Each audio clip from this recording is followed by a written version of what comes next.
నమస్తే అందరికీ. ఆసన స్థితిలో ఎలా ఉండాలి?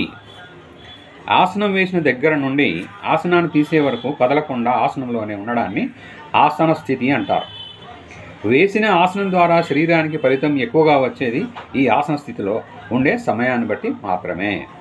ప్రతి ఆసనాన్ని వేసిన తర్వాత ఈ ఆసన స్థితిలో ఉన్నంతసేపు మన ఆలోచనలను బట్టి, మన మానసిక స్థితిని బట్టి ఆ ఆసనంలో ఫలితం అనేది ఆధారపడి ఉంటుంది. ఈ స్థితిలో బాగా ప్రశాంతంగా ఆలోచన లేకుండా ఉంటే ఆసనాల ద్వారా పూర్తి ప్రయోజనం మనకు లభిస్తుంది. ఈ స్థితిలో రకరకాల ఆలోచనలతో మనం మనసు పరుగులు తీస్తుంటే ఫలితం సగానికి తక్కువే ఉంటుంది. మనం ఈ ఆసన స్థితిలో ఎలా ఉంటే పూర్తి లాభాన్ని అందుకోగలుగుతామో తెలుసుకుందాం. ఆసనాలు చేసేటప్పుడు చాలామంది ఆసన స్థితిలో పక్కవారిని చూస్తూ వారికి ఎలా వంగిందో, ఎలా వేశారో, వారు ఎంతసేపు ఉంటున్నారో అన్న విషయంలో ఎక్కువగా లీనమవుతున్నారు. ప్రక్కవారితో ఎక్కువగా పోల్చుకుంటూ ప్రక్కవారి గురించి ఎక్కువగా ఆలోచిస్తూ ఆసన స్థితిని గడిపేస్తారు. మరికొంతమంది ఆసన స్థితిలో కళ్ళను తెరిచి ఏవో దృశ్యాలను చూస్తూ ఏవో ఆలోచనలు చేస్తూ ఉంటారు. మరికొంతమంది ఏమన్నా మాటలో పాటలో వింటూ ఆసనాలను ఇంట్లో చేస్తూ ఉంటారు. చాలామంది ఆసనాలను చేసేటప్పుడు ఆసన స్థితిలో ఉన్నప్పుడు పక్కవారితో ఏవో కబుర్లు చెప్పుకుంటూ ఆడుతూ పాడుతూ ఆసనాలు చేస్తూ ఉంటారు. చూడడమో మాట్లాడడమో లాంటివి ఆసనాలు చేసేటప్పుడు లేకపోతే చాలామందికి బోర్ కొట్టేస్తుందండి అంటారు. ఇలా రకరకాలుగా మనసుతో ఏదో ఒక ఆలోచన చేస్తూ మనసును ఎక్కడో పెట్టి కళ్ళతో ఏవో చూస్తూ ఆసనాలు చేస్తే ఫలితం సగం కూడా రాదని గట్టిగా చెప్పవచ్చును. కావున ఏం చేయాలి? ఆసనాలలో ఉన్న రహస్యం ఏమిటంటే శరీరంలోని మనస్సు పరుగులు తీయకుండా పడి ఉండేటట్లు చేయడం. ఆసనాలను మనం సరిగా చేసామంటే ఆసనాలను చేసిన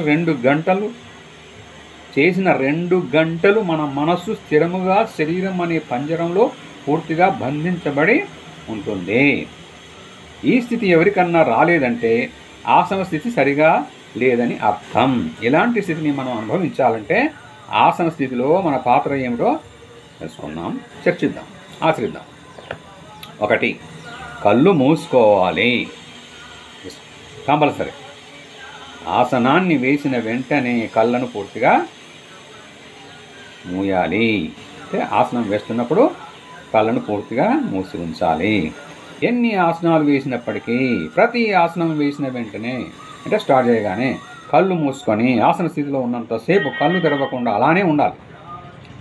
ఆసనాన్ని విరమించేటప్పుడు కళ్ళు తెరిచి విశ్రాంతి స్థితిలోనికి వెళ్ళిన వెంటనే మరలా కళ్ళు మూయాలి. ఆసనాలు చేయడం బాగా అలవాటు అయ్యాక ఆసన స్థితిలో ఒక్కసారి కళ్ళు మూస్తే ఆసనాన్ని విరమించేటప్పుడు కూడా కళ్ళు మూసుకొనే విరమించి విశ్రాంతిలోనికి వెళ్ళి విశ్రాంతి స్థితిని విరమించేటప్పుడు తెరుస్తాం. మనస్సు అంతర్ముఖం కావాలంటే కళ్ళు మూయాలి. మనస్సు అంతర్ముఖం కావాలంటే కళ్ళు మూయాలి. ఆసనాలు అంటే ఒక పవిత్రమైన కార్యం చెయ్యడము. పవిత్రమైన కార్యాలను ఏకాగ్రతతో చిత్తశుద్ధితో చేస్తే తప్ప నెరవేరవు. కళ్ళు మూసుకుంటేనే ఏకాగ్రత కుదురుతుంది. కొత్త ఆలోచనలు రాకుండా ఉంటాయి. కళ్ళు మూసుకుంటే మన తప్పులు మనకు తెలుస్తాయి. కళ్ళు మూసుకుంటే మన తప్పులు మనకు తెలుస్తాయి. కళ్ళు తెరిస్తే ప్రక్క వాళ్ళ తప్పులు కనపడతాయి. కళ్ళు మూసుకోవడం అనేది మనం చేయగలిగితే నోరు అనేది దానంతట అదే మూసుకుంటుంది. కళ్ళు నోరు పనిచేయకపోతే మనలో జరిగింది మనకు అర్థమవుతుంది. ఆసన స్థితిలో మనలో ఏం జరుగుతున్నది అనేది మనకు అవగాహన కావాలంటే కళ్ళు నోరు పనిచేయకూడదు. ఈ 2 నియమాలు ఆసనాలు చేసినంతసేపు తప్పనిసరిగా ప్రతి ఒక్కరూ పాటించవలసిందే. ఇక 2, మనసు నిలపడం. చేసే పని మీద మనసు పెట్టి చేస్తే దానిని ధ్యానం అంటారు. మనసుని ఎక్కడో పెట్టి ఇక్కడ పని చేస్తుంటే దానిని పరధ్యానం అంటారు. చేసే పని మీద మనసు పెట్టి చేస్తే దానిని ధ్యానం అంటారు. మనసుని ఎక్కడో పెట్టి ఇక్కడ పనిచేస్తూ ఉంటే దానిని పరధ్యానం అంటారు. ఆసనాలు చేయడం అంటే శరీర ధ్యానం చేయడం. శరీర ధ్యానం కుదిరితే మానసిక ధ్యానం కుదురుతుంది. ఆసనాలలో ధ్యానం చేస్తేనే ఎక్కువ శక్తిని పొందగలుగుతాం, పూర్తి లాభాన్ని పొందగలుగుతాం. మానసిక పరివర్తన మనలో కలుగుతుంది. మనసు 24 గంటలు ధ్యానంలో ఉంటుంది. యోగం అంటే ఇదే. ఆసనాల ద్వారా మనం ఇలాంటి ఉచ్చస్థితిని పొందాలంటే ఆసన స్థితిలో మనస్సు ప్రాముఖ్యత ఎంతో ఉంది. మనస్సు ఎలా ఉండాలో ఇప్పుడు తెలుసుకుందాం. ఆసన స్థితిలోనికి వెళ్ళిన వెంటనే కళ్ళు మూసుకొని మనస్సును చేసిన ఆసనం వల్ల మీకు ఎక్కడ నొప్పి ఇబ్బంది ప్రత్యేకంగా అనిపిస్తాయో ఆ భాగంలో లగ్నం చేయాలి. ఆసన స్థితిలోనికి వెళ్ళిన వెంటనే ఆసనం స్టార్ట్ చేయగానే కళ్ళు మూసుకొని మనస్సును చేసిన ఆసనం వలన మీకు ఎక్కడ నొప్పి ఎక్కడ ఇబ్బంది ప్రత్యేకంగా అనిపిస్తాయో ఆ భాగంలో చేయాలి, లగ్నం చేయాలి. ఏంటి? మనసుని లగ్నం చేయాలి. అక్కడ మనం వేసిన ఆసనం వలన ఆ భాగంలో కొన్ని మార్పులు వస్తాయి, మీరు అనుభవించి ఉంటారు. ఈ స్థితిలో మనం అక్కడ మనసును పెట్టి ఆలోచిస్తూ ఉంటే అక్కడ ఏమి జరుగుతుందో తెలుస్తుంది.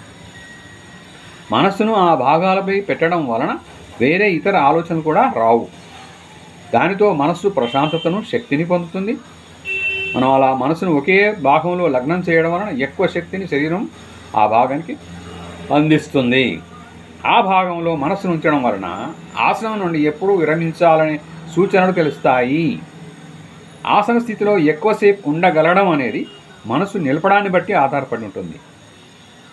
మనం చేసే ఆసనం వలన ఏ ఫలితాలు ఏ భాగాల్లో వస్తాయన్నది ఎవరికి వారే ఆసన స్థితిలో ఉన్నప్పుడు స్పష్టంగా తెలిసిపోతుంది.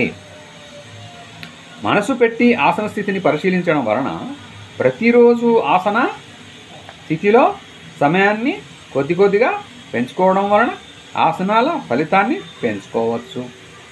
శరీరానికి ఆసనాలలో పరిపూర్ణత త్వరగా వస్తుంది. మనసు పెట్టి ఆసనాలు చేయడం వలన గంటన్నర పాటు ఆసనాలు చేసినా కష్టంగా కానీ చిరాకుగా కానీ ఉండదు.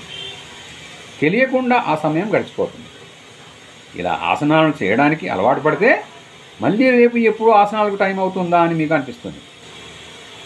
ధ్యానంతో ఆసనాలను చేస్తే జీవితంలో ఏ రోజు ఆసనాలను విడవాలని అనిపించదు. కుదరక ఆసనాలు చేయడం మానితే ఆ రోజు ఎంతో కోల్పోయినట్టు అనిపిస్తుంది.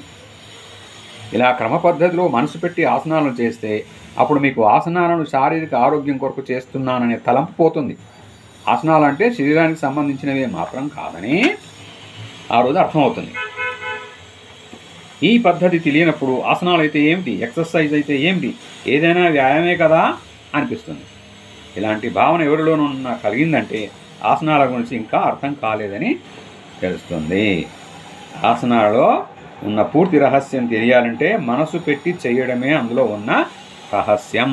ఆసనాలలో ఉన్న పూర్తి రహస్యం తెలియాలంటే మనస్సు పెట్టి చేయడమే అందులో ఉన్న రహస్యం. ఆసన స్థితిలో మనస్సు పెట్టినప్పటికీ మనస్సు ఎటూ పరుగులు తీయకుండా నిలుస్తుందా అన్న సందేహం కొందరిలో కలగవచ్చు. ఆసన స్థితిలోనికి వచ్చిన వెంటనే శరీరంలో మార్పు వస్తుంది కాబట్టి ఆ మార్పును నరాలు మెదడికి మోసుకు వెళతాయి. దానితో మనస్సు ఆ మార్పులను గమనించడానికి ఉంటుంది. ఈ సమయంలో కళ్ళు తెరిస్తే కొత్త ఆలోచనలు వచ్చి ఇటు కాసేపు అటు కాసేపు పరుగులు తీస్తుంది. ఇక్కడ కళ్ళు మూసుకున్నాం కాబట్టి మనస్సు చచ్చినట్లు శరీరంలో వచ్చే మార్పులను చూసుకుంటుంది. ఎప్పుడన్నా మధ్యలో పరధ్యానం వచ్చినా వెంటనే మళ్ళీ మనసును ఆసన స్థితిలోనికి పెట్టే ప్రయత్నం చేయాలి. ఈ ప్రకారంగా చేసే ప్రతి ఆసనంను మనస్సాక్షిగా కళ్ళు మూసుకొని చేస్తూ ఆసనాలలో ఉన్న అద్భుతమైన మానసిక శారీరక లాభాలను పరిపూర్ణంగా పొందే ప్రయత్నం ప్రతి ఒక్కరూ చెయ్యాలి. This is by doctor Nandini Satyanarayana Raju గారు. ఆసనాలు ఆరోగ్యానికి శాసనాలు, సుఖజీవన సోపానాలు 6వ భాగంలో ఇది. నెక్స్ట్ మళ్ళీ కలుసుకుందాం. అందరూ చేయండి. అందరికీ అర్థమైంది కదా. Thank you. All the best. జాగ్రత్త చేసుకోండి.